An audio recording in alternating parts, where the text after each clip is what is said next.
கோலி talk Kollywood news. புலி தெலுங்கு உரிமம் 12 கோடிக்கு விற்பனை. விஜய், ஸ்ருதி ஹாசன், ஹன்சிகா மோத்வானி, ஸ்ரீதேவி, சுதீப் நடிச்சிருக்கும் புலி வருகிற அக்டோபர் 1ஆம் தேதி வெளிவருது. சிம்புதேவன் இயக்க நட்டி என்கிற நடராஜ் ஒளிப்பதிவு செஞ்சிருக்காரு. ஷிபு தமீன், ஸ்பீதி செல்வகுமார் தயாரிச்சிருக்காங்க. படம் வெளிவருவதற்கு முன்னாடியே எல்லா ஏரியாக்களும் விற்பனை ஆயிடுச்சு. இதோட தெலுங்கு உரிமம் 12 கோடி ரூபாய்க்கு விற்கப்பட்டிருக்கிறதா சொல்லப்படுது.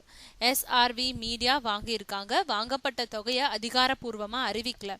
விஜய் நடிச்ச ஜில்லா படத்துக்கு தெலுங்குல நல்ல வரவேற்பு கிடைக்கவே புலி படம் அதிக விலைக்கு விற்கப்பட்டிருக்கு. விஜய் படங்கள்லயே தெலுங்கு உரிமம் அதிக தொகைக்கு விற்கப்பட்டிருக்கிறது புலிதான். அதே மாதிரி கன்னட உரிமையை நாராயணன் வாங்கியிருக்காரு. 4 கோடிக்கு கொடுக்கப்பட்டிருக்கிறதா சொல்லப்படுது. முதல்ல தமிழ் தெலுங்கு மொழியில வெளியிடப்படுறதா இருந்த படத்தை பாகுபலியோட வெற்றிக்கு பிறகு ஹிந்தியிலும் வெளியிட முடிவு செஞ்சிருக்காங்க. ஸ்ரீதேவி, ஸ்ருதிஹாசன் இருவரும் தமிழ், தெலுங்கு, ஹிந்தின்னு 3 மொழிகளையும் டப்பிங் பேசியிருக்காங்க.